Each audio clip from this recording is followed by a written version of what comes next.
Hello नमस्कार दोस्तों, मैं नितिन वालिया। सी टेट के अंदर जो 60 नंबर की एसएसटी आती है ना, उस एसएसटी के 60 क्वेश्चनों को डिस्कस करूंगा आज मैं। और ये टॉप 60 क्वेश्चन होंगे जो हमारे एग्जाम के लिए बहुत ही ज़्यादा इंपॉर्टेंट है।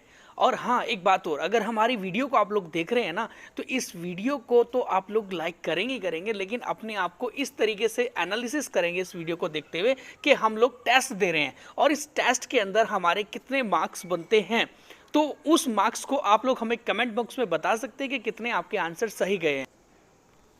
तो पहला क्वेश्चन हम लोग देखें कि निम्नलिखित में से किस संशोधन के माध्यम से पंचायती राज व्यवस्था को संवैधानिक बनाया गया था। मतलब वो कौन सा कॉन्स्टिट्यूशनल अमेंडमेंट था जिसके तहत हमारे इंडिया के कॉन्स्टिट्यूशन में पंचायती राज को संवैधानिक या कॉन्स्टिट्यूशनल इसको बना दिया गया था। तो क्या वो 73वां संविधान संशोधन था, क्या वो 74वां था, क्या वो 42वां संविधान संशोधन था, क्या वो 44वां संविधान संशोधन था। तो इसका सही आंसर क्या होगा, तो वो होगा हमारा option number first is the right answer. क्योंकि 73वें संविधान संशोधन के द्वारा 1992 में 1992 में पंचायती राज को संवैधानिक दर्जा दिया गया था। और हाँ, एक बात और है कि इसके अंदर कितने विषय हैं, ये क्वेश्चन पूछा जाता है कि 29 सब्जेक्ट हमारे पंचायती राज के अंदर आते हैं। ठीक है, इसके अलावा 74वां संविधान संशोधन था, इसके तहत नगर निगम या नगर पालिका को संवैधानिक बनाया गया था और इसके अंदर 18 सब्जेक्ट आते हैं, 18 सब्जेक्ट आते हैं। इसके अलावा 42वें कॉन्स्टिट्यूशनल अमेंडमेंट को हम लोग भारत का छोटा संविधान कहते हैं, क्योंकि सबसे ज़्यादा जो अमेंडमेंट हुए हैं वो 42वें संविधान संशोधन के अंदर हुए हैं, जो 1976 में 1976 में ये अमेंड हुआ था, 42वां संविधान संशोधन। तो नंबर नेक्स्ट हम बात करें आपसे क्वेश्चन की, एनसीएफ 2005 ने उच्च प्राथमिक स्तर पर सामाजिक विज्ञान शिक्षण पर जोर दिया है। किस पर, इनमें से वो कौन सा ऑप्शन है कि जिसमें एनसीएफ 2005 के अंदर उच्च प्राथमिक स्तर पर, मतलब छठी से लेकर 8वीं क्लास तक के बच्चों में सामाजिक विज्ञान शिक्षण पर जोर दिया है। तो क्या वो ऑप्शन नंबर फर्स्ट है कि विद्यालय दर्शन पर आधारित जो है हमारा, इस पर जोर दिया गया है। नंबर सेकंड पर है कि एकीकृत पाठ्यक्रम को रूप में इसको स्वीकार किया जाए, तो ये इस पर जोर दिया गया है। या फिर हमारा दिया गया केंद्रीकृत दृष्टिकोण पर या एक अलग ढंग से इसको देखा जाए, इस पर जोर दिया गया है। तो इसका सही आंसर क्या है हमारा, ऑप्शन नंबर इसका चला जाएगा सही, option number second is the right answer. क्यों? क्योंकि एकीकृत पाठ्यक्रम का मतलब होता है कि एसएसटी के अंदर सारे सब्जेक्ट जो भी हमारे छठी से लेकर 8वीं क्लास तक के बच्चे हैं, उनके अंदर चाहे सब्जेक्ट अलग अलग दिए हों, लेकिन उन सारे सब्जेक्ट को एक ही तरीके से एकीकृत रूप में देखा जाता है। उन्हें अलग अलग तरीके से नहीं देखा जाता, क्योंकि वो आपस में एक दूसरे से कनेक्टेड है। तो ये इसीलिए एकीकृत पाठ्यक्रम के रूप में यहाँ पर काम किया गया था एनसीएफ 2005 में। नंबर नेक्स्ट हम बात करें आपसे क्वेश्चन की, जब ईस्ट इंडिया कंपनी भारत के साथ व्यापार संबंध या अनुमति उनको मिली थी ना,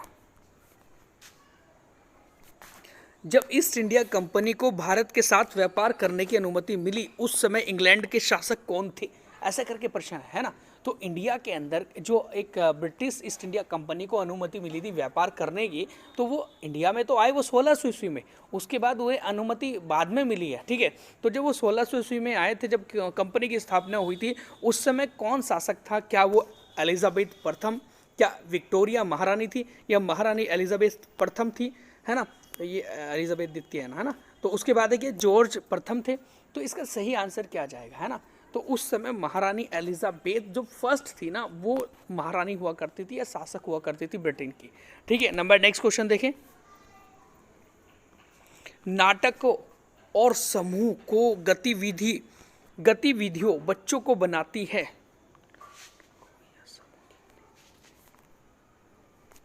नाटक या समूह की गतिविधियां बच्चों को बनाती है क्या? मतलब नाटक होते हैं, समूह के अंदर गतिविधि होती है, तो बच्चों को क्या बनाती है? वो क्या सहयोगी बनाती है, क्या प्रतियोगी बनाती है, क्या परस्पर विरोधी बना देती है, क्या रूढ़िवादी बना देती है? तो इसका सही आंसर क्या होगा? ऑप्शन नंबर इसका फर्स्ट जाएगा सही, क्योंकि सहयोगी, क्योंकि जब हम लोग नाट्य प्रस्तुत करते हैं तो हमारे साथ में टीम होती है, हम लोग एक दूसरे का सहयोग करते हैं। इसके अलावा समूह में जब हम लोग एक्टिविटीज़ करते हैं ग्रुप में, तो तब भी हम लोग एक दूसरे को एक सहायता देते हैं, एक दूसरे का साथ देते हैं, एक दूसरे की हेल्प करते हैं। तो वहाँ पर सहयोगी एक बिल्कुल सही आंसर चला जाएगा। नंबर नेक्स्ट क्वेश्चन देखें हम लोग, बच्चों के समाजीकरण से अर्थ है कि वह निम्नलिखित में से क्या करने में सक्षम हो जाता है। देखो, बच्चा जब समाजीकरण मतलब सामाजिक रूप में आ जाता है तो इससे क्या तात्पर्य है हमारा, कि वो किस में सक्षम हो जाता है। ऑप्शन नंबर फर्स्ट है वातावरण को समायोजित करने में और उसके अनुकूल होने में। क्या ये सही है? ऑप्शन नंबर सेकंड है हमारा क्या अपने बनाए मापदंडों मतलब अपने बनाए रूल रेगुलेशन का पालन करने में। उसके अलावा ऑप्शन नंबर थर्ड है समाज के लिए मानदंडों को बनाने में। ऑप्शन नंबर फोर्थ है हमारा अपने आसपास बड़ों का आदर करने में। तो इसका सही आंसर क्या आ जाएगा? जब बच्चा एक सामाजिकरण की पीढ़ी की और बढ़ता है या फिर उसके और कदम रखता है तो यहाँ पर सही आंसर चला जाएगा option number first is the right answer. Because क्योंकि यहाँ पर वातावरण को समायोजित कर रहा है, क्योंकि वो एनवायरनमेंट जो भी हमारे आसपास का एरिया है उसको वो एक क्या कर रहा है, समायोजित कर रहा है, उसमें वो घुल मिल रहा है और उसके अनुकूल हो रहा है। तो यहाँ पर ये सही आंसर चला जाएगा। नेक्स्ट क्वेश्चन देखिए, सामाजिक विज्ञान की पाठ्य पुस्तकों की प्रकृति कैसी होनी चाहिए, मतलब कैसा नेचर होना चाहिए हमारा एसएसटी की एक करिकुलम का। तो क्या वो केंद्रीकृत होना चाहिए, क्या वो मुख्यतः राजनीति पर आधारित होना चाहिए, या विकेंद्रीकृत होना चाहिए, या कि फिर कल्पनाशील होना चाहिए। तो इसका सही आंसर जो होगा वो क्या होगा आपकी तरफ से। और मैंने आपको बोला है कि आपका टेस्ट चल रहा है और इस टेस्ट में कितने आपके मार्क्स बनते हैं तो वो भी आप लोग देखेंगे, है ना। तो यहाँ हम लोग देखेंगे इसका सबसे सही आंसर है वो है विकेंद्रीकरण। विकेंद्रीकरण का मतलब होता है अलग अलग जो समूह में या अलग अलग लोगों पर एक जो बिल्कुल ध्यान दिया जाए, सत्ता दी जाए, तो वो हमारा सही आंसर चला जाएगा, ना कि केंद्रीकरण। इसका विकेंद्रीकरण डिसेंट्रलाइज जिसे कहते हैं हम लोग। नंबर नेक्स्ट क्वेश्चन है, दक्षिण भारत में निम्नलिखित में से किस वस्तु की खोज से स्पष्ट होता है कि रोमन साम्राज्य के साथ भारत के व्यापारिक संबंध थे। रोमन साम्राज्य मतलब एक हमारा रोम जिसे इटली वाला एरिया हम लोग कहते हैं, वहाँ के संबंध भारत से थे। कौन सी हमें चीज़ से पता लगता है? क्या वो सोने के सिक्के से, क्या मसालों से, काली मिर्च से, कीमती पत्थरों से पता लगता है? जो इसका सही आंसर क्या होगा? देखो, जिस समय हमें प्राप्त हुए हैं कुछ रोमन साम्राज्य से संबंधित सोने के सिक्के दक्षिण भारत से, तो वहाँ से हमें पता लगा कि हमारा जो व्यापारिक संबंध रहा है वो रोमन साम्राज्य से रहा है दक्षिण भारत का। तो सही आंसर है option number first. Next question हम लोग देखें,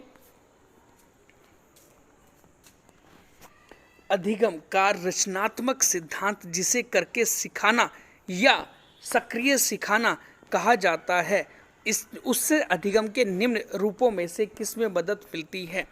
तो यहाँ ध्यान रखेंगे कि अधिगम का मतलब होता है लर्निंग का रचनात्मक एक क्रिएटिव सिद्धांत जिसे कहते हैं करके सिखाना या फिर सक्रिय सिखाना, एक्टिव एक लर्निंग कहा जाता है। उससे अधिगम के निम्न रूपों में से किस में मदद मिलती है? क्या रट के सीखने को मिलती है? देखो, जब हम लोग करके सीख रहे हैं, क्या वो रट के सीख रहे हैं? तो ये तो आंसर बिल्कुल गलत हो जाएगा, है ना। पारस्परिक सीखने से या फिर समावेशी शिक्षा से या भवात्मक अधिगम से। तो इसका सही आंसर चला जाएगा वो option number 4 is the right answer, क्योंकि अनुभवात्मक जो अधिगम होता है वो सही तरीके से क्रिएटिव, जिसे क्रियाशील सिद्धांत के अंतर्गत जो भी प्रक्रिया होती है वो एक अनुभवात्मक अधिगम वाली होती है। तो इसका सही आंसर बिल्कुल चला जाएगा हमारा option number 4 is the right answer. Next question देखें हम लोग, प्रजाति की उत्पत्ति को किसने प्रकाशित किया था, या फिर कौन सी ऐसी पुस्तक थी जिसके अंदर प्रजाति की उत्पत्ति का वर्णन किया गया है? तो क्या वो एक ऑप्शन नंबर फर्स्ट है R.M. व्हीलर की, या ऑप्शन नंबर सेकंड है हमारा चार्ल्स डार्विन की, ऑप्शन नंबर थर्ड है अल्बर्ट आइंस्टीन की, या फिर ऑप्शन नंबर फोर्थ है हमारा रॉबर्ट हुक की? तो इसका सही आंसर क्या होगा? Option number second is the right answer. क्यों? क्योंकि चार्ल्स डार्विन ने 1859 में 59 में एक पुस्तक लिखी थी नेचुरल सिलेक्शन, और चार्ल्स डार्विन ने यहाँ पर प्रजाति की उत्पत्ति के बारे में प्रकाशित किया था उसके अंदर। नंबर नेक्स्ट हम बात करें, तमिल क्षेत्र में भूमिहीन मजदूरों के रूप में जाने जाते थे। मतलब तमिल जो हमारा क्षेत्र है जिसे मद्रास वाला रीजन हम लोग कहते हैं, तो उसके अंदर जो एक मजदूर लोग थे या फिर भूमिहीन मजदूर थे जिनके पास भूमि नहीं थी, उनको किस नाम से जाना जाता था? क्या वेल्लार, क्या केडिसियार, क्या फिर उणवार, या फिर आदिमाई? तो इनको इसका सही आंसर क्या होगा? उनको जाना जाता था केडी या केड़े सियार के नाम से। तो ये थे वो भूमिहीन, वो जो मजदूर हुआ करते थे जिनके पास जमीन नहीं हुआ करती थी। नंबर नेक्स्ट क्वेश्चन है, निम्नलिखित शहरों में से किस शहर में कुव्वत उल इस्लाम मस्जिद है स्थित है। देखो, कुव्वत उल इस्लाम मस्जिद हमारे इंडिया के अंदर बनाई गई पहली इस्लामिक मस्जिद थी और ये मस्जिद जो है कुतुबुद्दीन ऐबक ने बनाई थी। और कौन से स्थान पर ये स्थित है, आगरा में, लखनऊ में, हैदराबाद या दिल्ली। तो दिल्ली में अपनी सत्ता स्थापित करी थी उसने, तो दिल्ली में ही कहीं ना कहीं पर कुव्वत उल इस्लाम मस्जिद का निर्माण भी उसने करा होगा। तो ऑप्शन नंबर 4 इसका सही है, दिल्ली। नंबर नेक्स्ट क्वेश्चन है, सामाजिक विज्ञान की कक्षा में किसी विषय पर वाद विवाद या विचार विमर्श डिबेट करने में निम्नलिखित में से क्या लाभ मिलेगा हमें। तो क्या लाभ मिलेगा भाई डिबेट करने से, क्या ऑप्शन नंबर फर्स्ट है किसी भी मुद्दे के बारे में विचार समाज शोधन करना। फिर ऑप्शन नंबर सेकंड है हमारा अंतिम परीक्षा के लिए छात्रों को तैयार करना। ऑप्शन नंबर फोर्थ है कि बात करने के लिए छात्रों की इच्छा को संतुष्ट करना। ऑप्शन नंबर फोर्थ है कि शिक्षण के बोझ को शिक्षक द्वारा काबू में करना। तो इसका सही आंसर क्या जाएगा, option number first is the right answer, क्योंकि किसी भी मुद्दे पर हम लोग जब विचार विमर्श करते हैं तो वहाँ पर समाशोधन होता है। तो एक हम कह सकते हैं एक कुछ रिजल्ट निकलता है जब डिबेट होती है। ऐसा नहीं होता कि हाँ भाई हम लोग किसी बात को लेके काम कर रहे हैं, तो यहाँ एक बहुत सारी चीज़ें निकल कर आती है। जिस समय डिबेट होता है, डिस्कशन होता है, तो समाशोधन एक निकल कर आता है। तो सही आंसर है option number first. Next question है हमारा, ओके क्वेश्चन है हमारा कि शिक्षकों के द्वारा निम्न में से कौन सी विधि नियोजित करने से छात्रों को विवेचनात्मक चिंतन में मदद मिलती है।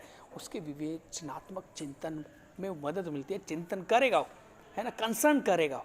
तो कौन सा ऐसा पॉइंट है इसमें, तो ऑप्शन नंबर फर्स्ट है हमारा पाठ्य पुस्तकों में के प्रत्येक प्रश्न को हल करने के लिए कहना, या फिर ऑप्शन नंबर सेकंड है हमारा व्यक्तिगत प्रश्नों पर ध्यान केंद्रित करने के लिए कहना, या ऑप्शन नंबर फोर्थ है हमारा कि वो जो मुक्तोत्तर प्रश्न होते हैं ना उनको पूछना। उसके बाद ऑप्शन नंबर फोर्थ है हमारा परिमितोत्तर प्रश्न जो है फिनिट जिसे क्वेश्चन कहते हैं, जो एक सीमा के अंदर होते हैं उनको प्रश्न को पूछना।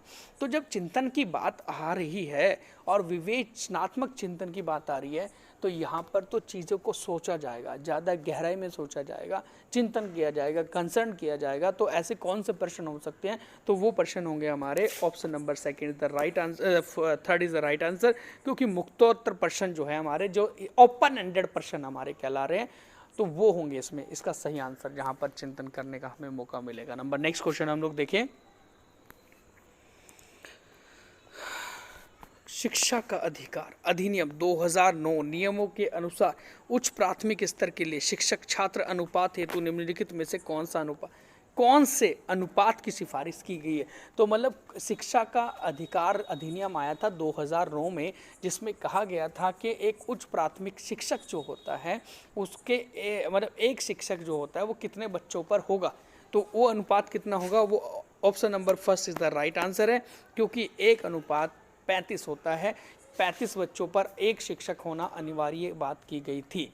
और इसके अलावा अगर प्राथमिक स्तर पर ये क्वेश्चन पूछ लिया जाता कि प्राथमिक स्तर पर या 1 से लेकर 5वीं तक के जो बच्चे होते हैं उसमें कितने बच्चों पर एक शिक्षक होना अनिवार्य है, तो वो था 40 बच्चों पर एक शिक्षक। तो 1:40 का रहता है प्राथमिक स्तर पर। नंबर नेक्स्ट क्वेश्चन देखें हम लोग, ग्लोब, बहुत ही बढ़िया क्वेश्चन है। ग्लोब सहायक होते हैं, मतलब जो ग्लोब होते हैं ना गोलाकार आकृति जैसे हमें दिखाई दे रहे हैं ना, तो वो जो ग्लोब होते हैं वो किस में सहायता करते हैं। ऑप्शन नंबर फर्स्ट है महाद्वीपों की अनुपातित आकृति और आकार दिखाने में। ऑप्शन नंबर सेकंड है कि विभिन्न संगठन के मुख्यालय को पहचानने में। उसके बाद ऑप्शन नंबर थर्ड है कि दुनिया के विभिन्न देशों द्वारा किए जाने वाले भूमि के उपयोग को दिखाने में। या ऑप्शन नंबर फोर्थ है वर्षा के नमूनों की भविष्यवाणी करने में। तो इसका सही आंसर क्या जा रहा है, तो आप भी सोच रहे होंगे आंसर, तो इसका सही आंसर जो होगा वो ऑप्शन नंबर फर्स्ट है हमारा, बिल्कुल राइट आंसर है। महाद्वीपों की अनुपातित आकृति को और आकार को दिखाने पे, जो हमारे कॉन्टिनेंट होते हैं, जो हमारी कंट्रीज होती है, उनकी आकृति, उनका साइज है ना, उनकी स्थिति कहाँ पर वो स्थित है, तो वो सारी चीज़ें दिखाने में ग्लोब हमारी मदद करती है या करता है। नंबर नेक्स्ट क्वेश्चन है, भूमि धारक समाज का उद्देश्य क्या था। देखो, भूमि धारक समाज चला था इंडिया के अंदर, ठीक है। तो भूमि धारक समाज का जो है एक जमींदारों के हितों की रक्षा करना, ब्रिटिश के हितों की रक्षा करना, भूमिहीन मजदूरों की हितों की रक्षा करना, या फिर हिंदू जमींदारों के हितों की रक्षा करना।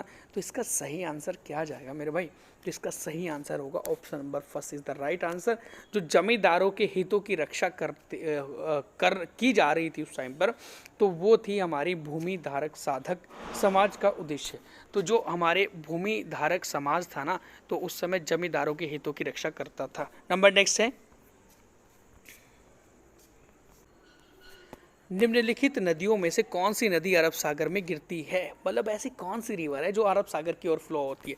देखो, अगर बात हम लोग करें आपसे कि इस तरीके से अगर हमारा इंडिया का जो मैप है, तो यहाँ पर इस अरब सागर में इस साइड में जो प्रवाहित होने वाली नदी है वो पूछी हुई है। क्या वो कृष्णा नदी है, कावेरी नदी है, ताप्ती नदी है, या गोदावरी नदी है?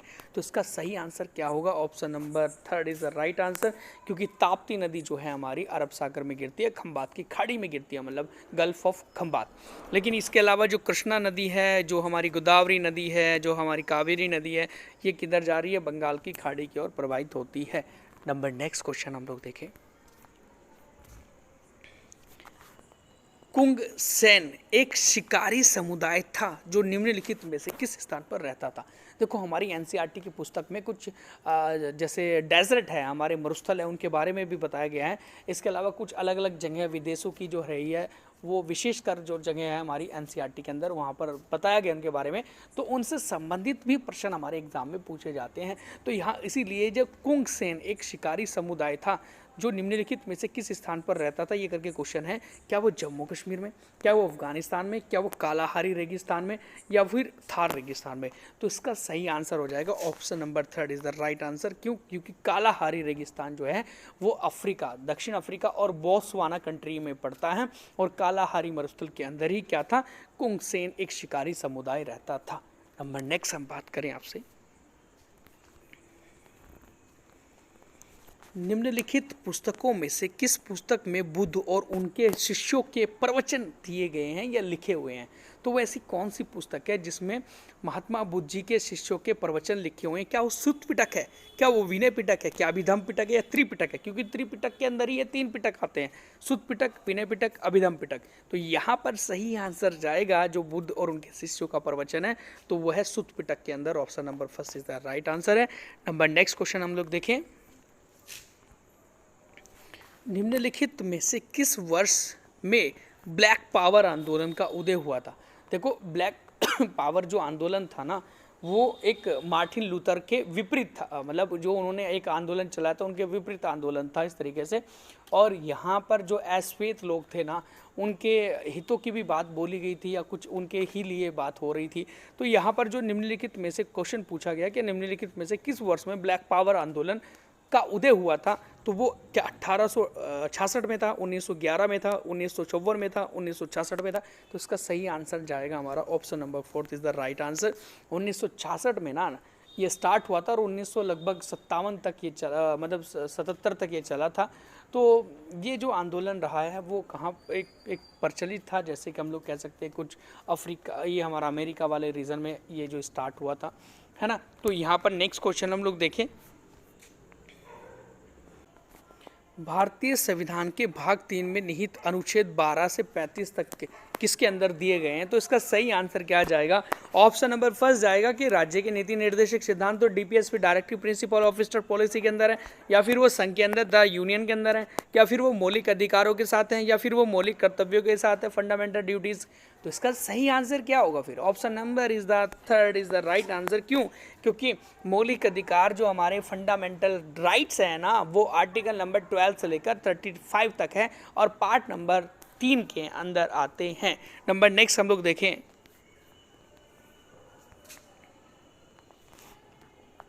निम्नलिखित में से क्या लोकतांत्रिक मूल्यों का समकालीन नहीं है?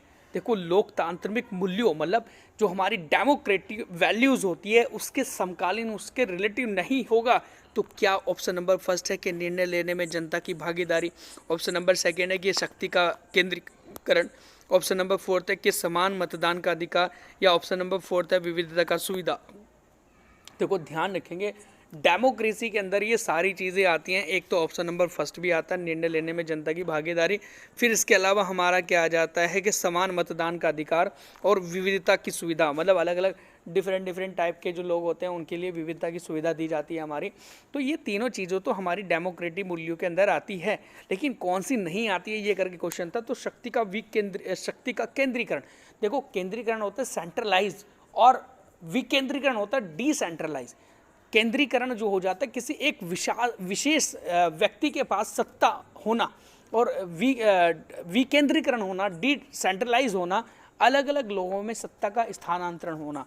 ठीक है, जैसे हम लोग कहते हैं नगर पालिका भी आज के टाइम में, नगर पंचायत भी आज के टाइम में, हमारे मुख्यमंत्री भी होते हैं राज्यों के अंदर, विधायक भी होते हैं, फिर सांसद भी होते हैं, या फिर हम लोग कहते हैं राष्ट्रपति भी है। तो ये सारी चीज़ें जब हमारी अलग अलग लोगों के पास में एक सत्ता है जहाँ पर एक विशेष प्रकार के किसी व्यक्ति पर नहीं है, तो उसे हम लोग विकेंद्रीकरण कहते हैं। और जहाँ एक ही जगह पर सत्ता होती है तो उसे केंद्रीकरण कहते हैं। तो वो डेमोक्रेसी का मूल्य के अंदर नहीं आता जब सत्ता एक के पास होती है। तो नंबर नेक्स्ट क्वेश्चन देखें हम लोग, निम्नलिखित में से मौर्य साम्राज्य के प्रमुख राजनीतिक केंद्र में कौन शामिल नहीं था। तो यहाँ पर एक प्रमुख उनके राजनीतिक केंद्र हुआ करते थे, तोसिल हुआ करता था, एक तक्षशिला हुआ करता था, उज्जैनी हुआ करता था, और हमारा पाटन हुआ करता था, जो एक हमारी पाटलिपुत्र है वो हुआ करता था। लेकिन उसमें क्या नहीं था, तो गिरनार गुजरात वाला रीजन नहीं था। तो ध्यान रखेंगे, तोसिल, तक्षशिला, उज्जैनी और एक हमारा जो पाटलिपुत्र है वो इनके प्रमुख राजनीतिक केंद्र हुआ करते थे। तो नेक्स्ट क्वेश्चन है, भारत के निम्नलिखित राज्यों में से किस राज्य में पारंपरिक नृत्य कुनिया कहा जाता है।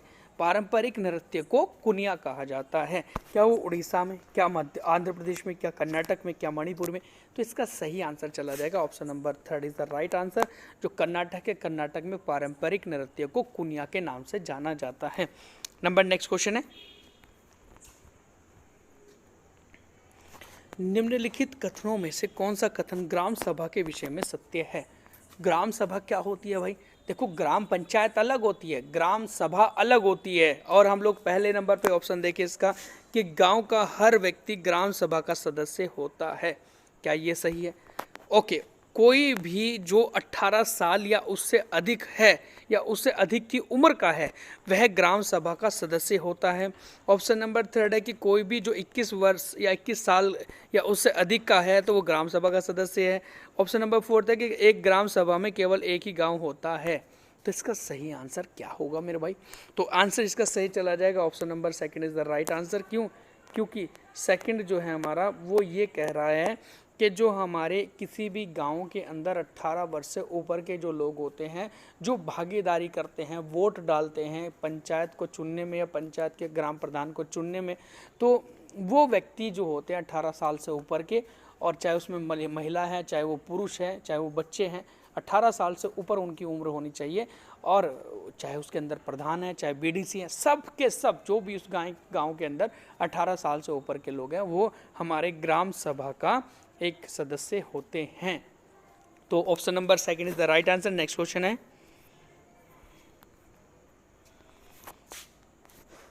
मौसम वैज्ञानिक निम्नलिखित क्षेत्रों में से किस क्षेत्र की गतिविधियों के आधार पर मौसम का अनुमान या पूर्वानुमान लगाते हैं, पहले ही अनुमान लगा लेते हैं।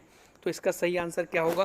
देखो भाई, हमारी ये पृथ्वी है, इस पृथ्वी के चारों तरफ 1 2 3 4 5 ऐसे करके मंडल, एक वायुमंडल की परतें हैं। अब वायुमंडल की परतों में सबसे निचली परत जो है वो सौर मंडल है, जिसे ट्रोपोस्फीयर कहते हैं। तो सौर मंडल के अंदर ही सारी हमारी एक मौसम पर आधारित गतिविधियाँ होती हैं, तो उसी के अंदर से वो पता लगा लेते हैं, पूर्वानुमान लगा लेते हैं मौसम का। तो ऑप्शन नंबर फर्स्ट इसका राइट आंसर चला जाएगा। ठीक है, नंबर नेक्स्ट क्वेश्चन है, 1857 के विद्रोह के दौरान जगदीशपुर बिहार के जो प्रमुख नेता रहे हैं वो कौन थे? 1857 में जो एक हमारे जगदीशपुर के प्रमुख नेता थे वो कौन थे जिन्होंने भागीदारी की थी 1857 के विद्रोह में? तो क्या बेगम हजरत महल, कुंवर सिंह, रानी लक्ष्मीबाई, बहादुर शाह जफर?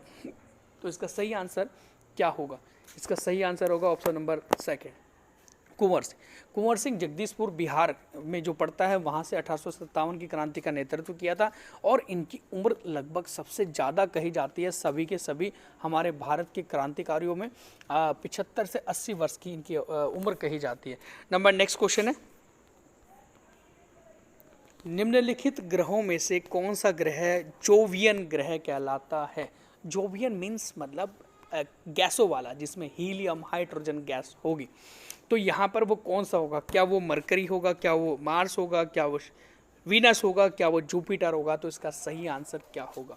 देखो, स्टार्टिंग के जो हमारे 4 प्लेनेट होते हैं, जो सूर्य के जो नज़दीक वाले ग्रह होते हैं, ये जो 4 होते हैं ना, ये हमारे जैसे बुध ग्रह हैं, उसके अलावा शुक्र ग्रह है, पृथ्वी है और मंगल है।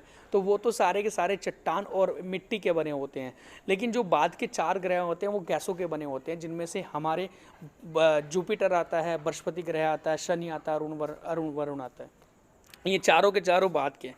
तो यहाँ पर बृहस्पति जो है वो बिल्कुल डिफरेंट है, वो गैसों वाला है क्योंकि वो बाह्य ग्रह है। ओके, नेक्स्ट क्वेश्चन हम लोग देखें,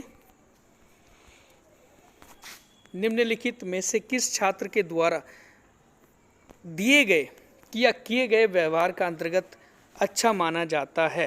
कहने का तात्पर्य है कि किस छात्र के द्वारा किए गए व्यवहार के अंतर्गत अच्छा माना जाता है। देखो, कौन सा व्यवहार अच्छा माना जाता है? ऑप्शन नंबर फर्स्ट है कि छात्र प्रश्न पूछने में स्वतंत्र महसूस करे, क्या ये? ऑप्शन नंबर सेकेंड है कि छात्र समय पर अपना गृह कार्य कर ले, वो? ऑप्शन नंबर थर्ड है हमारा छात्र कक्षा में सही अनुशासन में व्यवहार करे, वो सही है क्या? ऑप्शन नंबर फोर्थ है कि छात्र अवधारणाओं के विचारों को ग्रहण करने में कम समय ले। तो इसकी सही आंसर क्या होगा भाई? इसका सही आंसर हो जाएगा option number first is the right answer. क्यों? क्योंकि ऑप्शन नंबर फर्स्ट क्या कह रहा है कि छात्र जो है वो प्रश्न पूछने में स्वतंत्र महसूस करे। अब अगर ये स्वतंत्र महसूस करेंगे ना, इंडिपेंडेंट महसूस करेंगे, तो सबसे अच्छा व्यवहार है। बच्चा जितना ज़्यादा प्रश्न पूछेगा उसकी उतनी ही हेजिटेशन दूर हो जाएगी, उसको उतनी ही ज़्यादा नॉलेज होगी, उसको इतना ही ज़्यादा ज्ञान हमें एक वो अर्जित करेगा अलग अलग मतलब शिक्षकों के माध्यम से। तो यहाँ पर सही आंसर हो जाएगा हमारा प्रश्न पूछने में स्वतंत्र महसूस करे। नेक्स्ट क्वेश्चन है, निम्नलिखित में से किसका उच्च प्राथमिक स्तर पर सामाजिक राजनीतिक जीवन को पढ़ाने का उद्देश्य नहीं है? कहने का मतलब यह है कि उच्च प्राथमिक स्तर पर जो हमारे 6ठी से 8वीं क्लास तक के बच्चे होते हैं, सामाजिक और राजनीतिक जो हमारी SST एंड पॉलिटी को जीवन को पढ़ाने का एक उद्देश्य नहीं है। ऑप्शन नंबर फर्स्ट है कि छात्रों को भारतीय लोकतंत्र और इसकी संस्थाओं की प्रक्रिया को समझाना। ऑप्शन नंबर सेकेंड है कि छात्र को उनकी समझ से भारतीय संविधान के आदर्शों को समाहित करने के लिए सक्षम करना। या ऑप्शन नंबर थर्ड है हमारा कि छात्र को राजनीतिक, सामाजिक, आर्थिक मुद्दों के बीच में अंतर संबंध के बारे में समझाने को कहना या समझ बनाने को कहना। ऑप्शन नंबर फोर्थ है कि भविष्य में राजनीतिक या राजनीति के क्षेत्र में काम करने के लिए छात्रों को कुशल बनाना। देखो भाई, यहाँ कोई राजनीति तो नहीं सिखाई जाती स्कूलों में, है? अगर स्कूल में राजनीति सिखाई जाएगी तो ये तो गलत ऑप्शन हो जाएगा। तो ऑप्शन नंबर फोर्थ हमें क्या कह रहा है कि ये तो भविष्य में राजनीति के क्षेत्र में मतलब पॉलिटिक्स के क्षेत्र में, फील्ड में काम करने के लिए छात्रों को कुशल बनाया जा रहा है। तो ये तो बिल्कुल गलत हो जाएगा भाई। हमारा तो सामाजिक और राजनीतिक जीवन का पढ़ाने का उद्देश्य है। तीनों के तीनों ऑप्शन हमारे बिल्कुल सही है ना? क्योंकि छात्रों को भारतीय लोकतंत्र के बारे में बताना, छात्र को उसकी समझ और भारतीय संविधान के आदर्शों के बारे में बताना, छात्र को राजनीतिक और सामाजिक और आर्थिक मुद्दों के बीच में संबंध बताना। तो ये चीज़ें तो हमारी सही है। इसमें ऑप्शन नंबर ये हमारे स्टार्टिंग के, लेकिन इसमें ऑप्शन नंबर फोर्थ बिल्कुल गलत है क्योंकि यहाँ पॉलिटिक्स नहीं सिखाई जा रही है क्लास के अंदर। नेक्स्ट क्वेश्चन है, निम्नलिखित में से कौन सा कथन सतत, कॉन्टिन्यूअस और व्यापक मतलब कॉम्प्रिहेंसिव और मूल्यांकन मतलब इवैल्यूएशन CCE से संबंधित है? तो ये क्वेश्चन कई बार ऐसे एग्जाम में पूछे गए हैं, स्पेशल हमारे जूनियर SST के पेपर में। तो यहाँ पर जो कॉन्टिन्यूअस C है, एक हमारा कॉम्प्रिहेंसिव C है और एक मूल्यांकन इवैल्यूएशन है E। तो ये CCE से संबंधित क्वेश्चन पूछे जाते हैं।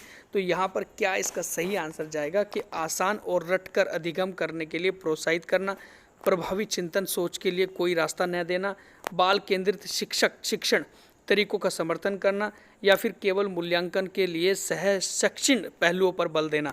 तो इसका सही आंसर क्या होगा? तो इसका सही आंसर होगा option number 3 is the right answer. क्यों? क्योंकि बाल केंद्रित शिक्षण तरीकों का समर्थन करना। जब हम लोग सतत कॉन्टिन्यूसली तरीके से बच्चों को पढ़ाते हैं, समझाते हैं, तो एक तो ये हो गया। व्यापक मतलब व्यापक तरीके से बच्चों को एक्सप्लेन करके समझाएंगे, कॉम्प्रिहेंसिव तरीके से, तो वो हो गया। फिर मूल्यांकन इवैल्यूएशन हमारा हो गया। तो इवैल्यूएशन करना होता है क्योंकि उससे हमें बच्चों के बारे में और अपने पढ़ाने के तरीकों के बारे में सब जानकारी हमें मिल जाती है। तो यहाँ पर बाल केंद्रित शिक्षण तरीकों का समर्थन करना, ये इसका सही आंसर हो जाएगा। नंबर नेक्स्ट क्वेश्चन देखें हम लोग।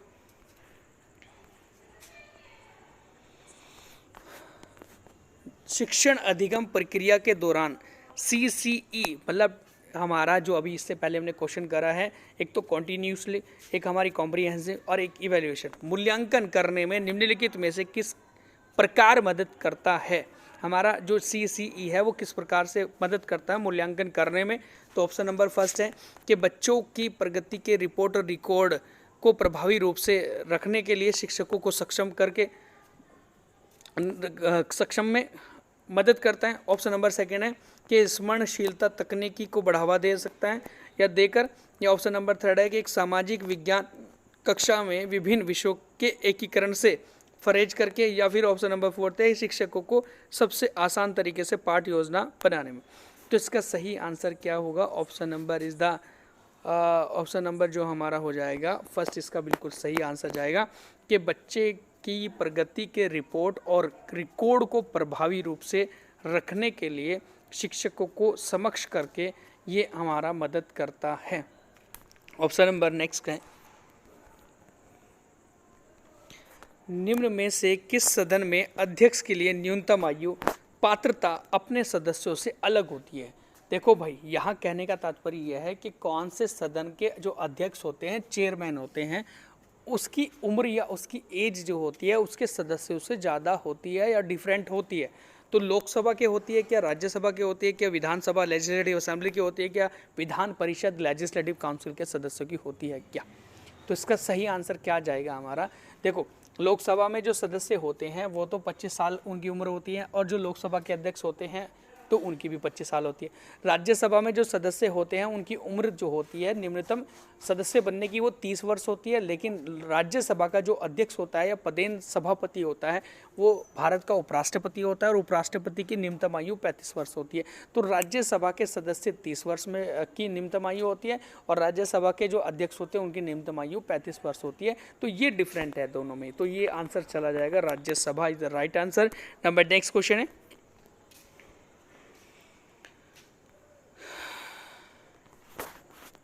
यह देखा गया है कि कक्षा 6 में इतिहास की पाठ्य पुस्तक के सभी अध्याय अनन्य जिसे कहते हैं, अन्यत्र भी जिसे कहते हैं, जिसे कहते हैं हम लोग मतलब विभिन्न जगह, अलग अलग जगह, ठीक है ना, कहीं भी, ठीक है जी। तो एल्सवेयर शीर्षक के समाप्त होते हैं या शीर्षक समाप्त होते हैं, इनमें से निम्नलिखित में से क्या शामिल होगा? मैं दोबारा क्वेश्चन पढ़ रहा हूँ कि यह देखा गया है कि कक्षा 6 में इतिहास की पाठ्य पुस्तकों के सभी अध्याय के या अध्याय जो होते हैं वो कहीं भी, इतिहास में ना एक शब्द लिखा रहता है कहीं भी, है ना, शीर्षक से समाप्त होते हैं। तो इसमें निम्नलिखित में से क्या शामिल होगा जो ऑप्शन दिया गया है? तो अन्य विषयों से संबंधित जानकारी के लिए, ऑप्शन नंबर सेकेंड है हमारा कि पाठ्य पुस्तक के अगले अध्याय के बारे में जानकारी देने के लिए, ऑप्शन नंबर थर्ड है कि बाहर के वातावरण में इसी अवधारणा को जानने का अवसर मिल जाए उस वजह से, या ऑप्शन नंबर फोर्थ है कि एक ही समय में दुनिया के अन्य भागों की में घटी घटनाओं की जानकारी देने के लिए। तो कहीं भी शब्द का प्रयोग जो किया जाता है इतिहास की पुस्तकों में 6 से 6ठी क्लास के बच्चों के लिए, तो वो इसलिए किया जाता है क्योंकि एक ही समय में दुनिया के सभी अन्य भागों में घटी घटनाओं की जानकारी उनको मिल सके। तो ये इसका सही आंसर चला जाएगा, option number fourth is the right answer है, ठीक है। तो एक ही समय में दुनिया के अन्य भागों में घटी घटनाओं की जानकारी प्राप्त करने के लिए इसका प्रयोग किया जाता है। नंबर नेक्स्ट क्वेश्चन है, निम्नलिखित में से किसके कारण परियोजना कार्य विकास नहीं होता है? परियोजना कार्य विकास नहीं होता है किसके कारण? क्या गतिशील के कारण, या गतिशीलता के कारण, या अभिव्यक्ति के कारण, या फिर वह अवलोकन के कारण या अहंकार के कारण। तो अहंकार इसका बिल्कुल सही चला जाएगा आंसर भाई, क्योंकि अहंकार के कारण जो होता है हमारा वो परियोजना कार्य का विकास नहीं हो पाएगा। नहीं तो गतिशीलता भी जरूरी है, अभिव्यक्ति की भी जरूरी है, इसके अलावा अवलोकन का कारण भी जरूरी है। नंबर नेक्स्ट है, छात्रों को पैटर्न देखने और उसके साथ संबंध बनाने के लिए प्रोत्साहित करके किस गुणवत्ता को बढ़ावा दिया जा सकता है या बढ़ाया जाता है। तो इसका सही आंसर क्या होगा? क्या ज्ञान को बढ़ाया जाता है, स्वतंत्रता को बढ़ाया जाता है, अनुकूलनशीलता को बढ़ाया जाता है, या विवेचनात्मक चिंतन को बढ़ाया जाता है? तो जिस समय पैटर्न वाले क्वेश्चन हमें दिए जाते हैं या फिर कोई ग्राफ वाले क्वेश्चन दिए जाते हैं तो उससे विवेचनात्मक चिंतन जिसे कह सकते हैं, एक हमें सोचने और समझने वाली जो हमारी सोच होती है उसको बढ़ावा मिलता है ना, विवेचनात्मक चिंतन को बढ़ावा मिलता है। नंबर नेक्स्ट क्वेश्चन है हमारा,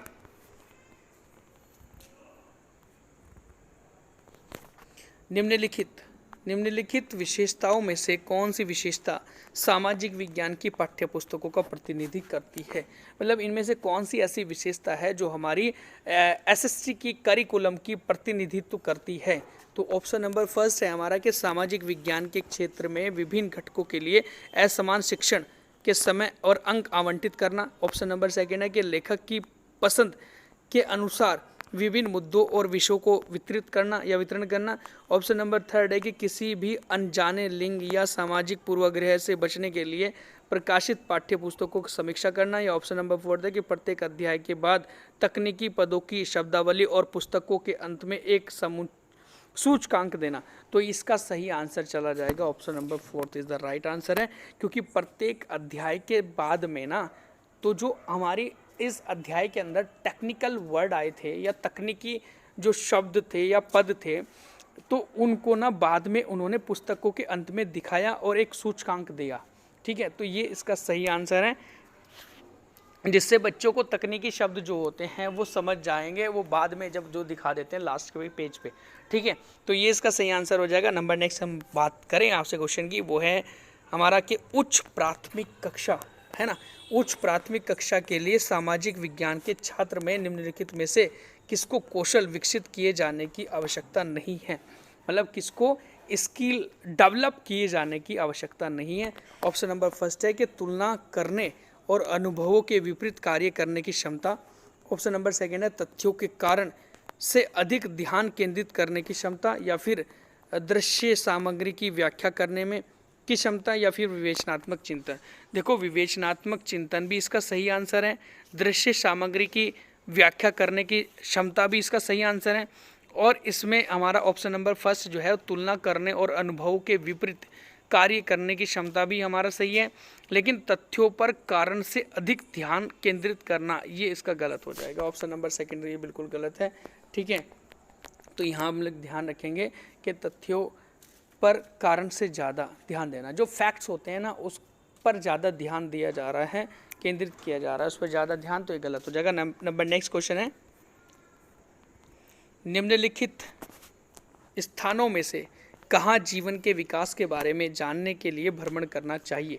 मतलब जब हम लोग विकास के बारे में जानने की कोशिश करेंगे तो हमें कहाँ पर भ्रमण करना चाहिए? क्या वो राष्ट्रीय उद्यानों में करना चाहिए, क्या वो हमारा जीव मंडल या बायोस्फीयर में करना चाहिए, या प्राकृतिक ऐतिहासिक संग्रहालयों में करना चाहिए, या फिर राष्ट्रीय विज्ञान संग्रहालयों में किया जाना चाहिए? तो इसका सही आंसर हो जाएगा option number third is the right answer है। क्यों? क्योंकि प्राकृतिक ऐतिहासिक संग्रहालय जो म्यूजियम होते हैं हमारे, उनके अंदर हमें क्या करना चाहिए? भ्रमण करना चाहिए और जानकारी लेने के लिए, विकास या फिर जीवन के विकास के बारे में जानने के लिए। नंबर नेक्स्ट क्वेश्चन है, निम्नलिखित सुझावों में से कौन सा सुझाव जो है वो उच्च प्राथमिक स्तर पर सामाजिक विज्ञान पढ़ाने में शिक्षक के लिए अधिक महत्वपूर्ण है? तो क्या वो साप्ताहिक आधार पर एक लिखित परीक्षा का आयोजन करके, क्या बच्चों के व्यक्तिगत सामाजिक गुणों को अलग अलग ग्रेडिंग देकर, क्या ऑप्शन नंबर थर्ड है कि अधिगम अपनी प्रगति के बारे में जानने के लिए विद्यार्थियों में आत्म जागरूकता का विकास करना, या फिर ऑप्शन नंबर फोर्थ है मुख्य रूप से रिकॉर्ड रखने की गतिविधि के रूप में मूल्यांकन करना? तो ऑप्शन नंबर इसका बिल्कुल सही जाएगा, वो ऑप्शन नंबर थर्ड है। क्यों? क्योंकि ऑप्शन नंबर थर्ड में एक बात बोल दी गई है कि आत्म जागरूकता का विकास करना, और बच्चे के अंदर जब आत्म जागरूकता का, सेल्फ अवेयरनेस का विकास किया जाता है तो ये बिल्कुल सही चला जाएगा आंसर। तो अधिगम में अपनी प्रगति के बारे में जानने के लिए विद्यार्थियों में आत्म जागरूकता का विकास करना इसका सही आंसर है। नंबर नेक्स्ट क्वेश्चन है, निम्नलिखित में से कौन भारत के व्यापक पैमाने पर सोने के सिक्के जारी करने वाला पहला भारतीय साम्राज्य था? तो इंडिया का ऐसा कौन सा एम्पायर था, कौन सा ऐसा साम्राज्य था जिसने व्यापक बहुत ही बड़े स्तर पर सोने के सिक्के जारी किए थे? तो वो आंसर चला जाएगा कुषाण वंश। देखो सातवाहन वंश जो थे, इन्होंने एक पीतल के सिक्के जारी किए थे, है ना, कभी सुना हमने, ठीक है। इसके अलावा पहली बार सोने के सिक्के जो जारी करने वाले जो साम्राज्य कहा जाता है वो मौर्य साम्राज्य के अंदर भी किए गए थे, लेकिन कुषाण वंश ने एक सबसे ज़्यादा एक बड़े स्तर पर सोने के सिक्के जारी किए थे। तो इसका सही आंसर हो जाएगा option number second, Kushan dynasty. Okay, next question है, सामाजिक विज्ञान शिक्षण में क्षेत्र का भ्रमण के मुख्य रूप से मदद मिलती है। मतलब एसएसटी के शिक्षण में क्षेत्र का जब भ्रमण करते हैं तो कौन सी जगह पर या किस वजह से हमें मदद मिलती है? तो ऑप्शन नंबर फर्स्ट है कि नीरस मतलब एक हम कह सकते हैं बिना रस वाला, है ना, तो शिक्षण अधिगम प्रक्रिया में परिवर्तन कराने में, या ऑप्शन नंबर सेकेंड है हमारा कि शिक्षक के लिए विषयों को पढ़ाने के लिए आसान बनाने में, या ऑप्शन नंबर सेकेंड है संस्कृतियों का पहला अनुभव प्रदान करने में, या ऑप्शन नंबर फोर्थ है कि विभिन्न शासकों के काम की तुलना करने में। तो इसका सही आंसर चला जाएगा option number third is the right answer है, क्योंकि जब हम लोग क्या करेंगे एसएसटी के अंदर क्षेत्र का भ्रमण करते अलग अलग राज्यों में जाएंगे, अलग अलग जगह पर जाएंगे, अलग अलग क्षेत्र की संस्कृति को जानेंगे, तो यहाँ संस्कृतियों का पहला अनुभव प्रदान किया जाएगा। तो ऑप्शन नंबर थर्ड इसका सही आंसर चला जाएगा। नंबर नेक्स्ट क्वेश्चन है, निम्नलिखित में से शिक्षण अधिगम प्रक्रिया के दौरान प्रश्न उत्तर तकनीकी महत्वपूर्ण उपयोगी है जिसमें किया जाता है, या जो प्रश्न उत्तर तकनीकी का महत्वपूर्ण उपयोग होता है जिसमें किया जाता है क्या? तो क्या किया जाएगा? अनुमान पर आधारित कार्य को प्रोत्साहित करने में, ऑप्शन नंबर सेकेंड है कक्षा को परेशान करने में, छात्रों को उलझाना, ऑप्शन नंबर थर्ड है हमारा कि पहले छात्रों को भ्रमित कर देना, फिर उसके बाद में अवधारणा को स्पष्ट करना, कि पहले भ्रमित कर दिया जाता है फिर उसके बाद उसे समझाया जाता है और टीचर अपने आप को फिर बहुत कुछ समझने लग जाता है, ठीक है। तो ऑप्शन नंबर क्या फोर्थ है कि छात्रों के द्वारा उत्तर की उत्पत्ति और उनकी सीमाओं के विषय में जानकारी देना, ठीक है। ये बिल्कुल सही आंसर चला जाएगा। क्यों? क्योंकि यहाँ पर छात्रों के द्वारा उत्तर की उत्पत्ति, एक आंसर की उत्पत्ति कैसे हुई है या उनकी सीमाओं के विषय में कहाँ तक वो उत्तर दे पा रहे हैं, कहाँ नहीं दे पा रहे हैं, तो ये इसको जानना या इसको जानकारी देना, तो इसका सही आंसर चला जाएगा। तो ध्यान रखेंगे, क्वेश्चन एक बार फिर पढ़ लो कि निम्नलिखित शिक्षण अधिगम प्रक्रिया के दौरान जो प्रश्न उत्तर तकनीक होती है वो महत्वपूर्ण होती है। ऐसा क्यों होता है? क्योंकि हमने बता दिया आपको ऑप्शन नंबर 4 में छात्रों के द्वारा उत्तर की उत्पत्ति और सीमा के विषय में जानकारी दें। नंबर नेक्स्ट क्वेश्चन है, आग्नेय चट्टानों के बारे में निम्नलिखित कथनों में से कौन सा सही नहीं है? इग्नियस रॉक के बारे में। चट्टानें हमारी 3 प्रकार की होती हैं, एक तो इग्नियस होती है, सेडिमेंट्री होती है अवसादी, और इसके अलावा थर्ड नंबर की होती है कायांतित, जिसे मेटामॉर्फिक हम लोग कहते हैं। तो यहाँ पर इसमें पूछा गया कि आग्नेय चट्टानों के बारे में निम्नलिखित कथनों में से कौन सा सही नहीं है। तो यहाँ हम लोग देखिए, सबसे पहला पॉइंट है कि आग्नेय चट्टान मैग्मा के ठंडे होने और संपीड़न से बनते हैं। जी बिल्कुल सही आंसर है। ऑप्शन नंबर सेकेंड है कि आग्नेय चट्टानें प्राथमिक चट्टानें कहलाती है। जी भी ये भी बिल्कुल सही है। ऑप्शन नंबर थर्ड है कि आग्नेय चट्टानों की संरचना गैर क्रिस्टलीय होती है। ये बिल्कुल गलत हो जाएगा। और ग्रेनाइट आग्नेय चट्टानों का एक प्रकार होता है। जी बिल्कुल सही है। तो यहाँ पर थर्ड ऑप्शन इसका बिल्कुल गलत हो जाएगा। क्यों? क्योंकि थर्ड ऑप्शन में क्या कहा गया है कि आग्नेय चट्टानों की संरचना गैर क्रिस्टलीय होती है, लेकिन आग्नेय चट्टानें जो होती है ना वो क्रिस्टलीय होती है, चमकीली, क्रिस्टलीय, कठोर, ठीक है ना। तो यहाँ पर हम लोग ध्यान देंगे कि ऑप्शन नंबर थर्ड इसका गलत हो जाएगा और 3 आंसर इसके सही हैं। नंबर नेक्स्ट क्वेश्चन देखें, किसकी सिफारिश पर राष्ट्रीय आपातकाल घोषित किया जा सकता है? देखो, राष्ट्रीय आपातकाल होता है नेशनल इमरजेंसी, और नेशनल इमरजेंसी इंडिया में जो लगती है वो 3 352 आर्टिकल, जो हमारा 352वां अनुच्छेद है ना, 352वें अनुच्छेद के तहत भारत में राष्ट्रीय आपात घोषणा लगती है। और कौन लगाता है? वो लगाते हैं राष्ट्रपति। लेकिन किसकी सिफारिश या किसकी एक रिकमेंड पर, किसकी सिफारिश पर ये आपातकाल लगता है? क्या भारत के प्रधानमंत्री के सिफारिश पर, क्या प्रधानमंत्री की अध्यक्षता वाली मंत्रिपरिषद से, या फिर प्रधानमंत्री की अध्यक्षता वाली कैबिनेट मंत्रियों से, या फिर भारत के मुख्य न्यायाधीश की सिफारिश पर? तो आंसर इसका चला जाएगा बिल्कुल सही, option number 3 is the right answer है। प्रधानमंत्री की अध्यक्षता वाली कैबिनेट मंत्रियों के द्वारा जब एक सलाह दी जाती है राष्ट्रपति को, तब जाकर क्या होता है? राष्ट्रीय आपात की घोषणा की जाती है। नेक्स्ट क्वेश्चन हम लोग देखें, भारतीय महिला संघ की पहली अध्यक्ष कौन थी? ये बड़ा महत्वपूर्ण क्वेश्चन है ना। तो इसकी पहली अध्यक्ष पूछी गई है, कौन बनी थी? क्या वो सरला देवी चौधरानी थी? क्या रमाबाई थी? क्या एनी बेसेंट थी? क्या वो डोरोथी जिनराज डासो थी? देखो 1917 के आसपास में ना इसकी स्थापना हुई थी भारतीय महिला संघ की। तो इसकी अध्यक्ष जो बनी थी ना सबसे पहली, वो थी answer option number 4 is the right answer. ठीक है, तो Dorothy Jinraj Dasa. Next question हम लोग देखें, किसके सुझाव के बाद भारतीय राष्ट्रीय संघ मतलब इंडियन नेशनल यूनियन भारतीय राष्ट्रीय कांग्रेस इंडियन नेशनल कांग्रेस में बदल गई थी? तो क्या वो दादा भाई नौरोजी, क्या वो डॉक्टर भीमराव अंबेडकर, क्या एनी बेसेंट, क्या वो जवाहरलाल नेहरू? तो इसका सही आंसर क्या होगा? तो देखो दादा भाई नौरोजी ने ना 1885 में, कब? 1885 में इंडियन नेशनल यूनियन का नाम बदलकर इंडियन नेशनल कांग्रेस कर दिया था। तो तब से इंडियन नेशनल कांग्रेस अस्तित्व में आई, या फिर पार्टी बहुत उभर कर आई। और इसकी पहली समिट भी जो थी ना वो 1885 में हुई थी मुंबई के अंदर, गोकुल ताज देशपाल संस्कृत विश्वविद्यालय के अंदर। और इसके पहले अध्यक्ष जो बने थे ना इंडियन नेशनल कांग्रेस के 1885 में, तो वो थे WC बनर्जी या व्योमेश चंद्र बनर्जी। और इंडियन नेशनल कांग्रेस के संस्थापक कौन थे? वो थे A.O. ह्यूम। नेक्स्ट क्वेश्चन हम लोग देखें, निम्न में से अलग विकल्प चुनिएगा, अलग बिल्कुल डिफरेंट कौन सा है? तिथि का उल्लेख करने वाले प्रश्न, ठीक है, तिथि का उल्लेख करने वाले प्रश्न सही है। मुक्त अंत वाले प्रश्न, जब तिथि का उल्लेख करने वाले प्रश्न होंगे तो मुक्त अंत वाले प्रश्न भी होंगे, ओपन एंडेड। फिर जांच सवाल होंगे, जांच करने वाले सवाल भी होंगे वो, या फिर देखो अलग अलग सवाल होंगे। ये सारे के सारे अलग अलग सवाल होंगे। क्या इनमें डिफरेंट है?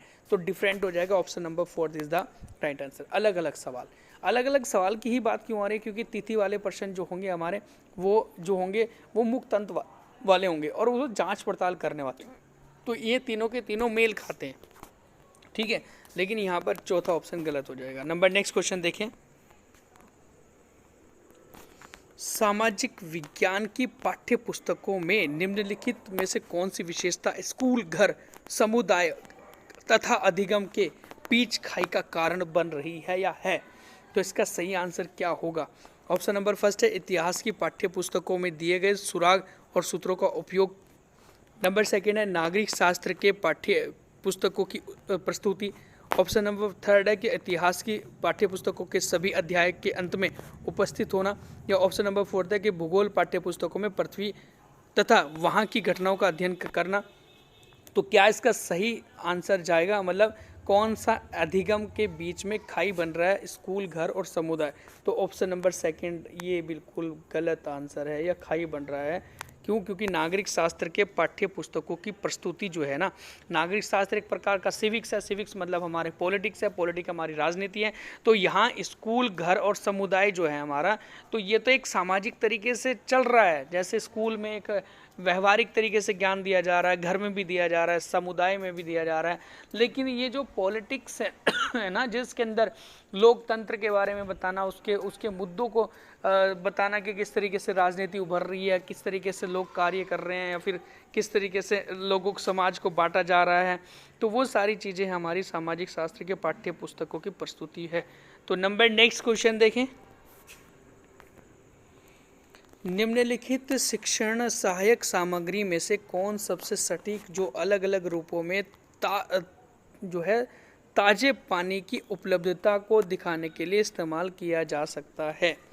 तो देखो यहाँ पर अलग अलग रूपों में ताज़ा पानी, जैसे हम लोग ये कह रहे हैं कि भाई हमारी पृथ्वी है, इस पृथ्वी पर बहुत सारा पानी है, समुद्र है, महासागर है, खारा पानी भी है, ताज़ा पानी भी है। तो वहाँ पर क्या हो जाता है, कुछ ग्राफ होते हैं, जब मैप होते हैं ना, मैप के नीचे कुछ ग्राफ दिखाए गए हैं। ऐसे ग्राफ में कोई ताज़ा पानी इतने % जा रहा है, ये ग्राफ ऊपर, ये हमारा कोई खारा पानी इतने ऊपर जा रहा है, ये इसका ग्राफ अलग हो जाएगा। तो जब ग्राफ वाली चीज़ें आती हैं तो वो वेन आरेख या वेन डायग्राम के माध्यम से समझाई जाती है। तो यहाँ पर option number 3 is the right answer चला जाएगा। ठीक है ना। तो जब भी कभी इस प्रकार के प्रश्न आ जाएंगे तो आपका सही आंसर जो चला जाएगा वेन आरेख चला जाएगा। ठीक है। नंबर नेक्स्ट क्वेश्चन देखें। निम्नलिखित में से क्या पाठ्यक्रम परियोजना का लाभकारी तत्व है? कौन सा लाभकारी तत्व है हमारा करिकुलम परियोजना का? सामाजिक और संचार कौशलों में वृद्धि, अभ्यास के साथ सिद्धांत का मेल, आत्मसम्मान या आत्मसम्मान को बढ़ावा देना, या उपरोक्त सभी। देखो यहाँ पर पाठ्यक्रम परियोजना का लाभकारी तत्व जो है वो तो सामाजिक और संचार कौशल में वृद्धि करना ये भी है, अभ्यास के साथ सिद्धांत का मेल करना ये भी सही है, आत्मसम्मान को बढ़ाना देना ये भी सही है, उपरोक्त सभी इज द राइट आंसर हो जाएगा। नंबर नेक्स्ट क्वेश्चन देखें। ओके जी, बहुत बढ़िया क्वेश्चन है हमारा कि खजुराहो का कंदारिया महादेव मंदिर निम्न में से किसने बनवाया था? तो देखो कंदारिया मंदिर खजुराहो में स्थित है और खजुराहो में भगवान शिव जी को समर्पित है हमारा कंदारिया मंदिर। और ये जो मंदिर था वो बनवाया गया था किसके द्वारा? वो है धनक देवा के द्वारा। धनक देवा कौन थे? चंदेल शासक हुआ करते थे। और 1999 में ना ये मंदिर बन के तैयार हुआ था, या फिर इसका निर्माण कार्य कराया गया था। तो ध्यान रखेंगे धनक देवा चंदेल शासक से। ठीक है। नंबर नेक्स्ट क्वेश्चन है, देशांतर के बारे में क्वेश्चन पूछा हुआ है, बड़ा महत्वपूर्ण क्वेश्चन है ना। तो देशांतर क्या है या क्या चीज़ होती है? तो देशांतर पृथ्वी की सतह पर भूमध्य रेखा के उत्तर और दक्षिण डिग्री में मापी गई कोणीय दूरी है, उत्तर और दक्षिण में। ठीक है। तो ये इसका बिल्कुल सही आंसर हो जाएगा। हमें और चीज़ें पढ़ने की आवश्यकता नहीं। ठीक है। जैसे हम लोग बात करें कि ये हमारी पृथ्वी है, इस पृथ्वी पर ऊपर से नीचे की ओर इस तरीके से जो लाइनें होती है और ये वाली लाइनें हमारी देशांतर रेखा होती हैं। तो ये एक एंगल भी बनाती है, डिग्री भी बनाती है। तो ध्यान रखेंगे ते उत्तर और दक्षिण में से डिग्री में मापी गई कोणीय दूरी होती है। नंबर नेक्स्ट क्वेश्चन हम लोग देखें। सरकार की शक्तियों के केवल कुछ ही लोगों या समाज के पास होती है।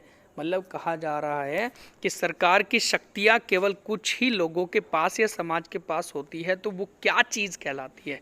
क्या वो अराजकतावादी है, क्या कुलीन तंत्र है, या फिर राजशाही है, क्या सत्तावादी है? तो इसका सही आंसर हो जाएगा option number 2 is the right answer. क्यों? क्योंकि कुलीन तंत्र, कुलीन मतलब कुल, जो परिवारवाद जिसे कहते हैं। परिवारवाद का मतलब यहाँ क्या हो रहा है कि सरकार की शक्तियाँ जो है कुछ ही लोगों में, परिवार के अंदर 6 लोग हैं, 5 लोग हैं, 4 लोग हैं, तो वो क्या है कि 4 लोग हैं, 5 लोग हैं या 3 लोग हैं, केवल इन लोगों के पास ही क्या है, पूरी की पूरी सरकार की शक्ति है। तो इसलिए इन्हें कुलीन तंत्र कहा जाएगा। नंबर नेक्स्ट क्वेश्चन है, कच्चा लोहा और कार्बन तथा अन्य लोह मिश्र धातु को मिलाने से उसकी अशुद्धियाँ दूर हो जाती है, तब यह निम्न में से किस चीज़ में बदल जाती है? मतलब वो कौन सी चीज़ होती है जिसमें से लोहे को और कार्बन अन्य लोहे मिश्र धातु को मिला दिया जाता है तो उसकी अशुद्धियाँ दूर हो जाती है? तो वो बन जाती है फिर क्या? तांबा, चांदी, जस्ता या इस्पात, स्टील बन जाएगी वो, है ना। Option number 4 is the right answer है। इस्पात जिसे कहते हैं वो स्टील होता है, स्टील बन जाती है हमारी जब उसमें लोहा बन जाता है, कार्बन या फिर अन्य कुछ लोह तत्व मिल जाते हैं। तो नंबर नेक्स्ट क्वेश्चन देखें हम लोग। लोकतंत्र सुनिश्चित करने के लिए निम्न में से किसकी जरूरत नहीं है? मतलब लोकतंत्र जो है हमारा है या नहीं है, उसको सुनिश्चित करने के लिए किसकी ज़रूरत नहीं है? भाई नागरिकों के बीच समानता होनी चाहिए, तो सही है। अस्तित्व होना चाहिए सबके, है ना। उसके बाद बहुमत के शासन या फिर मुक्त चुनाव होना चाहिए। देखो मुक्त चुनाव भी होना चाहिए, नागरिकों के बीच समानता भी होनी चाहिए, अस्तित्व भी होना चाहिए सभी लोगों का, लेकिन बहुमत के शासन जो है ना, मुक्त चुनाव, बहुमत के शासन की ज़रूरत इसमें नहीं होगी। नंबर नेक्स्ट हम बात करें आपसे, भारतीय संविधान की मसौदा ड्राफ्टिंग समिति के अध्यक्ष कौन थे? ड्राफ्टिंग मतलब मसौदा समिति, डॉक्टर बाबा साहेब भीमराव अम्बेडकर जो है। ऑप्शन नंबर इज द सही चला जाएगा 2nd नंबर पे। क्यों? क्योंकि ध्यान रखेंगे राजगोपालाचारी नहीं है, डॉक्टर भीमराव अम्बेडकर मसौदा समिति जो भारतीय संविधान जिन्होंने लिखा था उस समिति के अध्यक्ष थे BR अम्बेडकर। नंबर नेक्स्ट है, निम्न में से किस गुण या कुल से बुध संबंधित थे? मतलब भगवान बुद्ध जी जो थे वो इनमें से कौन से कुल से संबंधित थे? क्या वो शाक्य गण से थे, क्या वो मल्ला गण से थे, क्या कोलिया गण से थे, या फिर वो ब्रह्मा गण से थे? तो इसका सही आंसर हो जाएगा option number first is the right answer. Shakya गण के से संबंधित रखते थे कौन? Mahatma Buddha ji. Number next question देखें हम लोग। निम्नलिखित में से कौन सा बंदरगाह भारत के पश्चिमी तट पर स्थित है? देखो अगर हम लोग बात करें आपसे कि ये हमारा इंडिया है, इस इंडिया के कौन पश्चिमी तट ये वाला हिस्सा है, इधर वाला है ना, तो इस हिस्से में कौन सा है? क्या नाहवा शेवा है, पारादीप है, तूतीकोरिन है, विशाखापट्टनम है? तो इसका सही आंसर चला जाएगा हमारा option number first is the Nhava Sheva. Nhava शेवा महाराष्ट्र के अंदर है, मुंबई से नीचे दक्षिण में पड़ता है। तो नाहवा शेवा जो है कुछ 13 बंदरगाहों में से सबसे प्रसिद्ध बंदरगाह में आता है, तो वो है नाहवा शेवा, और वो है हमारा कहाँ पर? पश्चिमी तट पर स्थित है या वेस्टर्न घाट पर स्थित है। नंबर नेक्स्ट क्वेश्चन देखिए हम लोग, और लास्ट क्वेश्चन है हमारा आज की ये, तो ये है हमारा कि सरदेशमुखी क्या था? देखो ध्यान रखेंगे, मराठा साम्राज्य के अंदर 2 मुख्य कर थे जिनका जिक्र हमें मिलता है, एक तो चौथ कर और एक था सरदेशमुखी कर। तो सरदेशमुखी कर जो था वो पूरी उपज का, जो भी किसान का मतलब अपनी उत्पादन करते थे उस उत्पादन का या पूरी उपज का 10% हिस्सा जो था किसको देना होता था? हम दिया करते थे मराठा साम्राज्य को या फिर शिवाजी को। ठीक है, तो यहाँ पर क्या होगा कि उत्तर क्षेत्र में जमींदारों को भू राजस्व का 9 से 10% भुगतान करना होता था, उत्तर क्षेत्र में मुख्य राजस्व का। ठीक है, यहाँ पर सही आंसर हो जाएगा जमींदारों को या राजस्व संग्रह को भू राजस्व का 9 से 10% फीसदी देना होता था। तो ऑप्शन नंबर इज द इसका चला जाएगा third is the right answer के उत्तरी क्षेत्र में जमींदारों को भू राजस्व का 9 से 10% भुगतान जो है वो करना होगा या करना था। ठीक है, तो ये थे आज के हमारे 60 टॉप क्वेश्चन, और अगर आपको हमारी दी हुई जानकारी अच्छी लग रही है तो प्लीज़ हमारी इस मेहनत को रंग लाने के लिए हमारे चैनल को सब्सक्राइब करें, जिससे हम लोग ज़्यादा से ज़्यादा एफर्ट लगाकर आगे भी बहुत अच्छे तरीके से आप लोगों को एक नई दिशा या फिर एक नए मुकाम तक पहुंचाने में अपनी मदद करेंगे। And thank you so much.